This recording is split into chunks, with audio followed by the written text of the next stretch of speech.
जय भीम। नमो बुद्धातियो। साथियों, अभी कुछ दिन पहले धम्मपद संघ ने आदरणीय आचार्य नीलम बौद्ध जी को दंडित किया।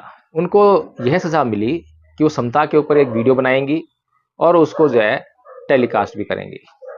अब आदरणीय आचार्य नीलम बौद्ध जी को धम्मपद संघ ने दंडित क्यों किया, क्या बात हुई? वाकया इस प्रकार है कि धम्मपद संघ अपना दूसरा सांस्कृतिक परिवर्तन दिवस 29 दिसंबर 2024 को ग्वालियर में मनाने जा रहा है।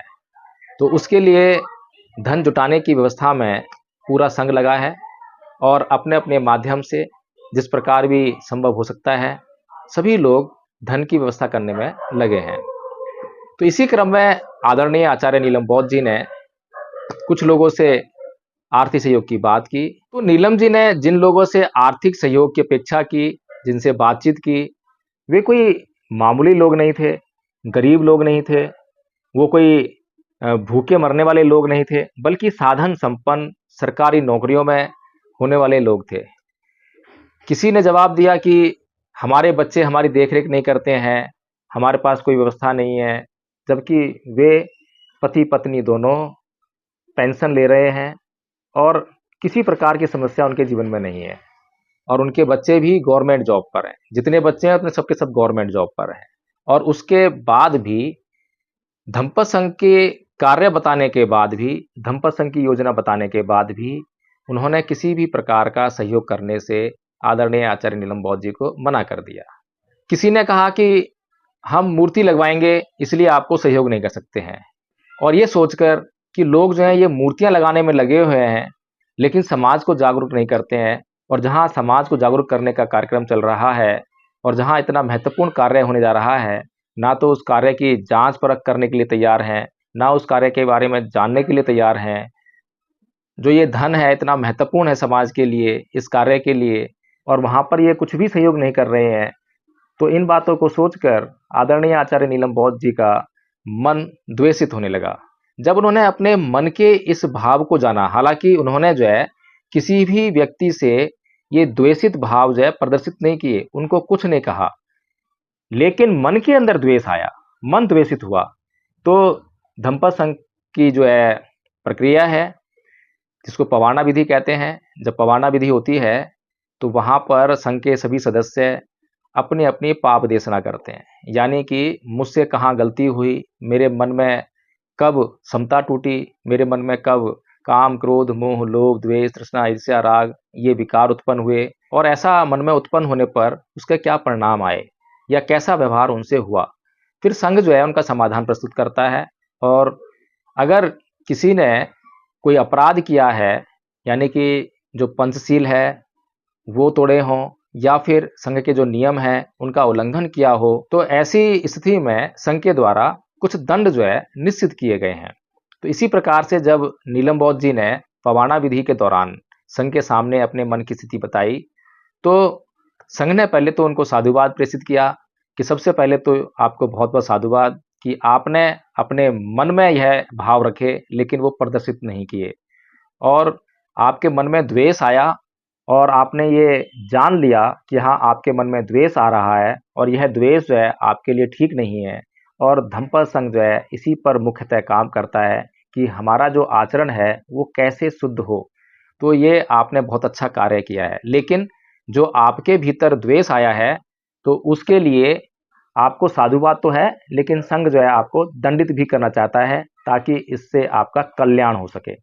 तो संघ ने उन्हें दंडित करने के लिए यह दंड निश्चित किया कि वो समता पर एक वीडियो बनाएंगी कि समता क्या है, ताकि समाज ये समता को समझ सके और समता को अपनाकर अपने जीवन में अधिकतम अपना कल्याण कर सके। तो इसलिए सम्मानित साथियों, हमें भी ये समता को समझना बहुत जरूरी है कि आखिर ये समता है क्या। कि आदरणीय आचार्य नीलम बौद्ध जी ने इतना अच्छा व्यवहार किया, उसके बाद भी संघ ने दंडित कर दिया, तो ये उच्चतम व्यवहार है क्या? क्या हमें इसकी आवश्यकता है? जी हाँ साथियों, इसकी हमें बहुत आवश्यकता है। आपके मन में तमाम तरह के विकार उत्पन्न होते हैं। जैसे ही विकार उत्पन्न होता है तो मन में उत्पन्न हुआ विकार आपके व्यवहार में परिलक्षित होने लगता है। क्रोध सबसे पहले आपके मन में उत्पन्न होता है। किसी से घृणा है, द्वेष है, इरिटेशन हो रही है, तो आपके मन में होती है और जब वह मन में उथल-पुथल बढ़ती है, तो वह आपके व्यवहार में आ जाती है। इसीलिए जैसे ही ये विकार आपके व्यवहार में आता है, तो लोगों से जैसा व्यवहार आपको करना चाहिए, आप वैसा व्यवहार नहीं कर पाते हैं। आप द्वेषित मन के साथ व्यवहार करेंगे, तो अपना भी नुकसान करेंगे और दूसरों का भी नुकसान करेंगे।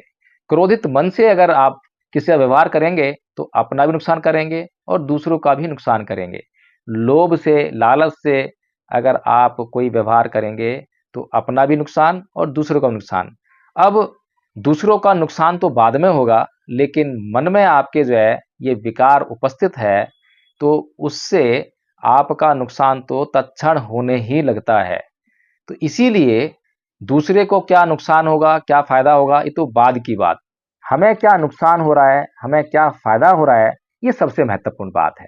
तो इसीलिए धम्मपद संघ जो है, यह बहुत ध्यान से देखता है कि उसके कौन से सदस्य ने कब कौन-सा नियम तोड़ा, उसकी भाषा कैसी है, कब उसकी भाषा में उग्रता आई, कब उसकी भाषा में द्वेष आया, कब उसकी भाषा में लालच आया, कब लोभ आया और उचित समय देखकर, अनुकूल परिस्थितियां जानकर संघ जो है अपने सदस्यों को आगाह भी करता है, समय-समय पर दंडित भी करता है। तो इस प्रकार से आदरणीय साथियों, यह जो क्षमता है बहुत महत्वपूर्ण है। अगर इसको सीखना है, इसकी प्रैक्टिस करनी है, तो मैं आपको जो है आमंत्रित करता हूँ। स्क्रीन पर जो नंबर फ्लैश हो रहे हैं, आप उन पर संपर्क करके आप भी धम्मपद संघ से जुड़िए और ये जो सारा कोर्स है, ये सारा ऑनलाइन होता है। आपको कहीं जाने की ज़रूरत नहीं है। अपना जो भी आपके पास फ्री समय है, जो भी खाली समय है, उसका उपयोग आप इन कामों के लिए कर सकते हैं। और धम्मपद संघ की जो मीटिंग का जो टाइम है, वो काफ़ी एक्सपेंड हो गया, बहुत विस्तार हो गया उसका जो है। सुबह 5:15 बजे शुरू होती है और 9 बजे तक चलती है। दोपहर को 2 बजे शुरू होती है और 5 बजे तक महिला धम्म चौपाल चलती है। उसके बाद 5 बजे से फिर शुरू हो जाती है और रात को 11-12 बजे तक चलती है। इसके अलावा धम्मपद संघ ने संघ के भीतर जो आचार्य छोटे बच्चे हैं, उनकी शिक्षा के लिए एक समुचित व्यवस्था करने का भी प्रयास किया है। उनके लिए ऑनलाइन कोचिंग और उनकी देखरेख करने के लिए भी अलग से क्लास चलती हैं। इसके अलावा फॉरेन लैंग्वेजेज़ जैसे कि जापानीज़ है, चाइनीज़ है, स्पेनिश है, तो अभी फ़िलहाल जापानी भाषा का भी अध्ययन धम्मपद संघ के द्वारा कराया जा रहा है और इस जापानी भाषा के द्वारा लोगों को उनके करियर बनाने के लिए भी प्रेरित किया जा रहा है। इसमें बहुत संभावनाएँ हैं। जापान जाकर या जहाँ पर भी जापानी लैंग्वेज की ज़रूरत है, वहाँ पर जाकर जो है लोग अपने आर्थिक उन्नति कर सकते हैं। तो साथियों, इस प्रकार से धम्मपद संघ बहुत ही विस्तृत योजना लेकर आपके चहुमुखी विकास के लिए कार्य कर रहा है। आपके धम्मपद संघ से ना जुड़ने का कोई भी कारण आपके पास हो, मुझे ऐसा नहीं लगता है। लेकिन धम्मपद संघ से आप क्यों जुड़ें, इसके लिए आपके पास हर एक कारण उपस्थित है और आपको जुड़ना ही चाहिए। और इससे जुड़ने का मतलब यह बिल्कुल भी नहीं है कि आप किसी बंधन में आ जाते हैं, बल्कि आप और भी स्वतंत्र महसूस करेंगे। जुड़कर देखिए कि किस प्रकार से धम्मपद संघ के साथ जुड़कर आप अधिकतम स्वतंत्रता को महसूस करते हैं। जय भीम, नमो बुद्धाय।